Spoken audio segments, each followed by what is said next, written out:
Everyone loves a good lens video. I love a good lens video. He loves a good lens video. The light loves a good lens video, even though it doesn't use lenses.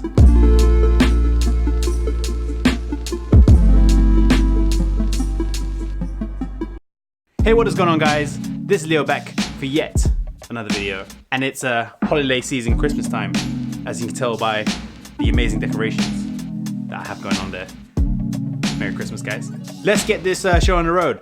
By all means, I am not a lens expert. I'm not going to be checking the sharpness and quality in that sense of the lens. I'm just going to tell you what I use because I use them because they work for me and potentially could work for you. So if you want to see technical videos, I'll probably link some below about some of these lenses. But if you just want to know what my opinion is and what I think it looks like and how it works, let's just roll with that. So all of these lenses are going to be here. These are the lenses I use. If you're wondering about the lens that's on my camera right now, let me show you. So currently on my camera, I've got the 14mm Panasonic pancake lens at 2.5. Well, I used to use this lens quite a lot, but I don't use this lens much anymore because I've got other lenses to replace it. But it does come in handy. And look at the size of it. It's so tiny. Yeah, that's what I'm using at the moment. So lenses like this do come in handy, especially when you're using the GH5. One is a native lens, so you got autofocus, and since the new firmware update, it did take a bit of time, but it comes back to me right.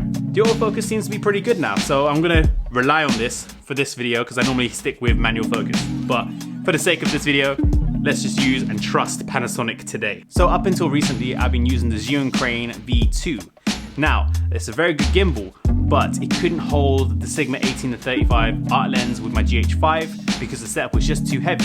So, way back even before I got the Sigma, the lens I had, the lens of choice, Panasonic 12-35 version 1 F2.8 constant aperture zoom lens. This is a fantastic native lens. I do highly rate this lens. It has optical stabilization, as you can hear. Can you hear the rattle? That's the optics inside moving around, so it gives that stabilization. But I used to use this because it has a fantastic reach of 12-35. In full frame terms, that is a 24-70. It's a weather sealed lens and it's super light. So pairing this with the GH5 was a fantastic alternative while using the Crane V2. I used it up until I got the WEEBILL-S. So this lens I've not really used much. Only when it's like a heavy shoot where there's a lot of rain, I kind of use this lens then. But otherwise, this is going to be stuck to my travel lens. So when I go away, this is when I'll probably be using this lens more.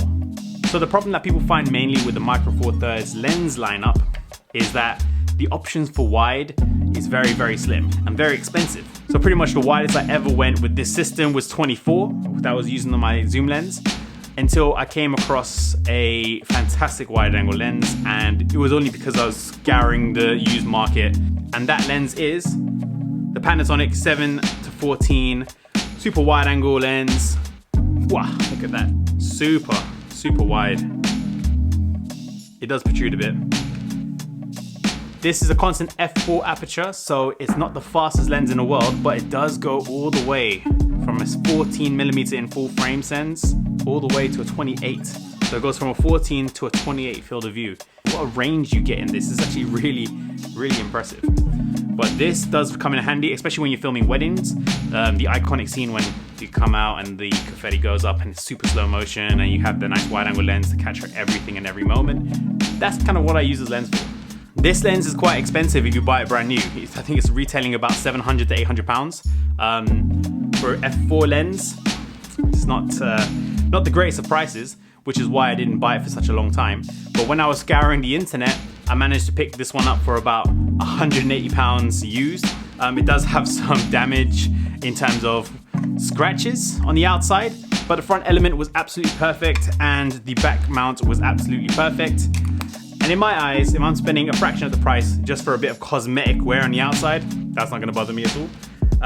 Downside to this lens, yes, it doesn't have a filter thread because it's such a big element in the front. So you can't use ND filters.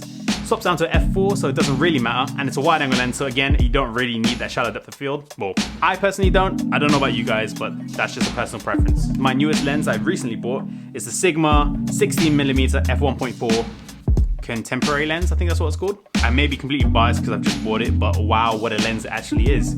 It's super sharp, super fast. Autofocus is amazing with this camera, which is saying something on the GH5. It's 32mm equivalent to full frame, to 28, all the way up into 40. That's kind of my favorite range of lenses. And this is right in between, which is why I really love this lens. I picked this one up for £340. I think it originally came out at 450, but it has the sale on, and that's what I use it for, and that's what I picked it up for, and it's been a fantastic lens, and it's quite small. So you're pairing that up with the gimbal that I've got, you're gonna get some smooth footage. Good lens, I love it.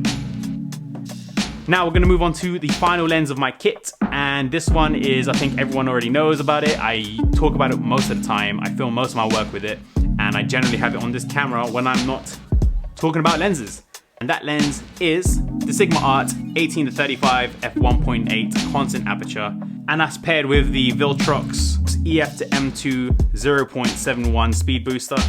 I picked this up purely because the price is way better than the Metabones. I do believe the Metabones is completely overpriced for what it actually is. This lens is, I think, the sharpest lens I have in my kit. It does feel like prime lenses all in one zoom range. Outstanding what Sigma done with this lens. And the price it came out, this, I think when it was brand new, was £650. I picked it up for about £450. That's amazing for this beast of a lens.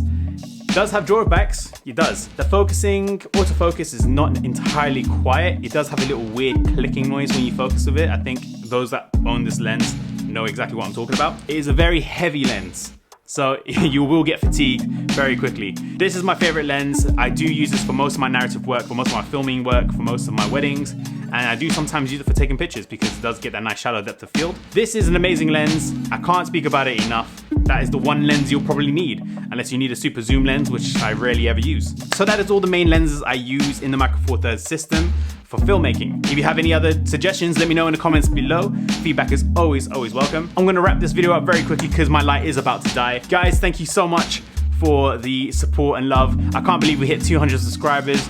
My aim was to get 100 subscribers by the new year, and I've already hit 200, so a big thank you for that. I really do appreciate each and every one of you. The community we're building is absolutely epic, and I can't wait to see where it goes in the future. If you want to see more videos from me, if you have any sort of ideas of what you want to see, leave them in the comments down below. If you enjoyed this video, consider sharing it to someone who will find it useful as well. If you like the content I'm bringing you, please consider subscribing and hitting that bell notification, because apparently that is the coolest thing people do nowadays. So until next time, keep creating, keep doing what you love, and I'll see you in the next one. Peace.